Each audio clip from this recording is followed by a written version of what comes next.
A day in the life of a crackhead is certainly not boring, and I'm going to give you 3 examples of what I mean in just a second. But before I start, I'm not great at YouTube intros, and I am not proud of these stories. But these stories are real, and I just want to say that if you can identify with any of them, just know that there is a way out, because I've been there.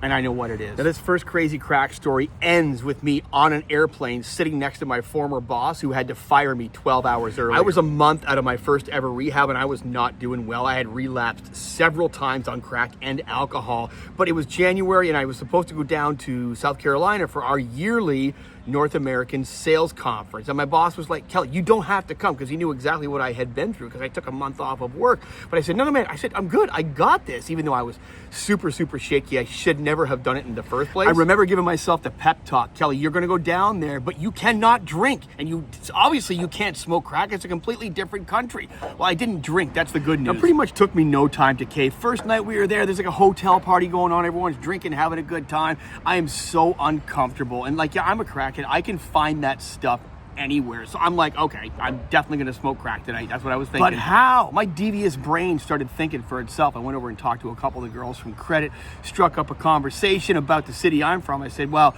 we have a lot of drug problems and stuff like that. So you guys don't have that stuff here. They're like, oh yeah, we do. I said, well, not around this area. She said, well, no, but just stay away from Nickeltown, right? And that's all I had to hear. That's how devious we are. That's how creative we are when it comes to finding what we need to find. I was literally in a taxi headed towards Nickeltown. 15 minutes later, I told the taxi driver, just take me to Nickeltown. He's like, well, but where? I said, just take me to Nickeltown. He's like, do you have a gun? I said, no, I don't have a gun. But that's the thing. When it comes to getting our stuff, we are fearless. We don't care about the consequences as long as we get that first hit. Can you relate? Not only can I find that stuff anywhere, I can find the people who can find me that stuff anywhere. Got out of the cab.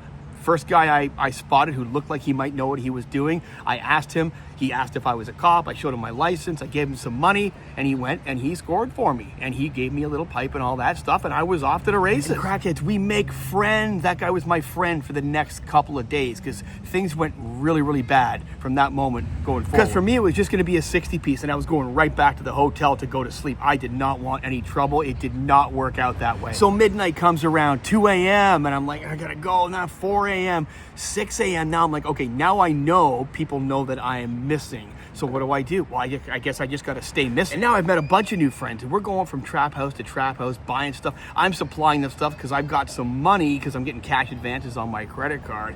Now it's the next day.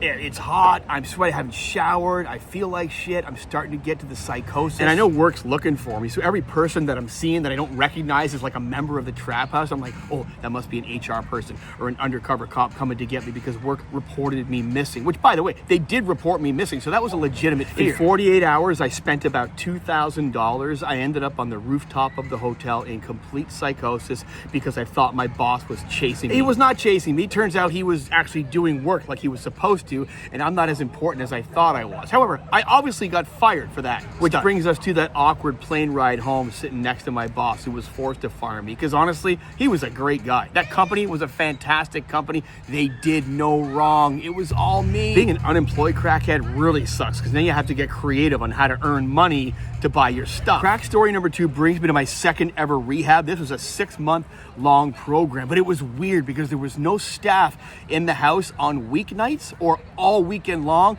There were 10 of us addicts in that house and we ran that place on weeknights and all weekend long. What a disaster. I had the perfect roommate. This guy's name was Paul. He also didn't want to really quit using. This guy was a real jerk though. He once brought a half ball back into the rehab center after a weekend pass. He showed it to me. I got all excited that he proceeded to go to the bathroom and smoke every single bit of it by himself. He did show me how to cheat on pee tests though. We used to take those little juicy fruit gum containers, fill them up with clean pee, close the lid, put them between our junk and our leg, which would keep them warm, and in case they stuck us in the bathroom for a pop urine test, there you go. And I actually happened to me once, and yeah, it worked. Please don't do that. Like I said, I had no intention of stopping at this point. I shouldn't have been there in the first place. Me and Paul, we actually got, not caught, but one of our housemates saw us in our room with a spoon cooking some stuff up one night. They didn't say anything, they just kind of, oh, Okay, you guys have fun. Again, this is a great rehab. Paul ended up getting kicked out because he failed a urine test. So I'm on my own, but I'm in active addiction, so I'm not stopping anytime soon. So every time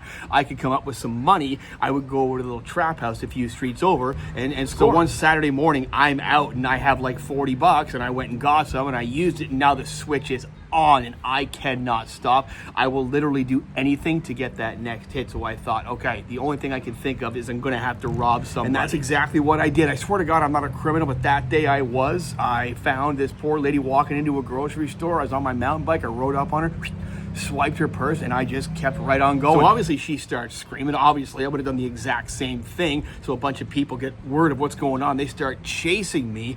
I rode my mountain bike in the snow, mind you, and I know where the trap house is. It's right over there, but I have to get across a river to get there. It's freezing cold. This is Canada we're talking about, in the middle of February. So I ditched my mountain bike. I said, Kelly, you got no choice. You got people chasing you over here. The crack house is right over there. The river's in the way. You got to get in there and get to the other side. So that's exactly what I did. I jumped in and I swam to the other side. Freezing cold, middle of February in Canada, by the way. So I got out and I'm soaking wet. I'm starting to get really, really cold, and I realized that, oh shit, I dropped the purse inside the river. So that's gone now. I'm totally screwed. Absolutely dejected now. Everything I just did is for nothing. I'm defeated. I walk soaking wet into the trap house. I walk up and I walk across and I walk down and out the other door. I spot a mountain bike, the side of the house. I stole that, and I'm like, the police are after me. And I just slowly rode my mountain bike until they rolled up on me, pulled me over, put me in handcuffs. I was in the back of the police car and I'm explaining to the cop why I was doing what I was doing. And he's like, so wait a second, you're in rehab, but you're smoking crack? He's like, that doesn't make any sense. I said, I know. Maybe it makes sense to you, though. Obviously, I was kicked out of that rehab. And that was the beginning of me being homeless for 2 months. What a beautiful time to be alive. I went from having this amazing sales job, making great money, to sitting on the railroad tracks in the middle of winter, drinking 3 Heinekens, because that's all I could afford, going, how the hell did this happen? And this brings me to my last story, which I'm from Toronto, as you can see, and I used to score dope on a street in Toronto called George Street, the shittiest area of town.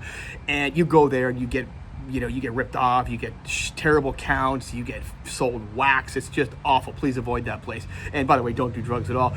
So I was there one night, and this guy comes up to me and he says, hey, what are you doing? I said, I'm trying to score, get some stuff. He says, well, no one's going to sell to you. Everyone here thinks you're a cop. He said, come with me. So he hops in my car. We go to his place. This guy's name was Troy, and he gives me what I needed. And it was kind of like, I'm like, oh, this is kind of neat. This is kind of like a safe space for me to go to now whenever I need to score this stuff. And we got into a friendship, Troy and I. And honestly, he's a fantastic dude, man. This guy's a former U.S. Marine, and, just down on his luck, he chose the wrong path, just like I did. I really, really like this guy. And he eventually introduced me to his guy, a guy named Butter. We call him Butter. He was like the guy above Troy. Troy was more of like a hustler. He wasn't really a dealer, So Butter would be there at the rooming house the odd time, and we'd get our stuff from him, and it was great. And I got to do a relationship with him, and I would drive him around the odd time.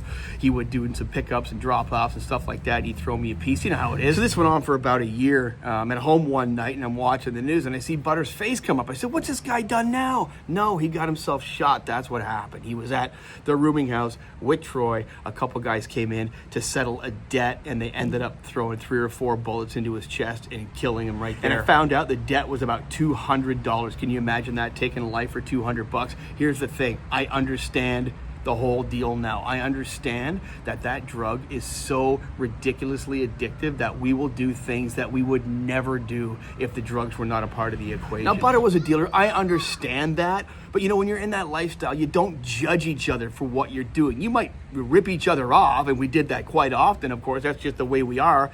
But we don't judge each other for doing what we have to do to get done, what we need to get done. He had a mom, he had a kid, he had a girlfriend. He was only 23 years old, and man, to take a life for $200, hell, if I could turn my life around, I know he could turn his life around too. It's just a shame. I'm just so glad I wasn't there that night, because I got a mouth on me, man. I would not have shut my mouth. I would have tried to broker a deal, or I would have said something smart ass to these guys, you never know what would have happened. So there you go. There's 3 crackhead chronicles for you. I hope you enjoyed them. If you can relate to those, what I want you to do is go to my bio, and I want you to get the free Sobriety Blueprint that I have put together. It's an amazing document that shows you exactly how to set up a perfect sobriety routine so you can get clean and stay clean for good. I love you. Thanks for watching, and we'll see you in the next one.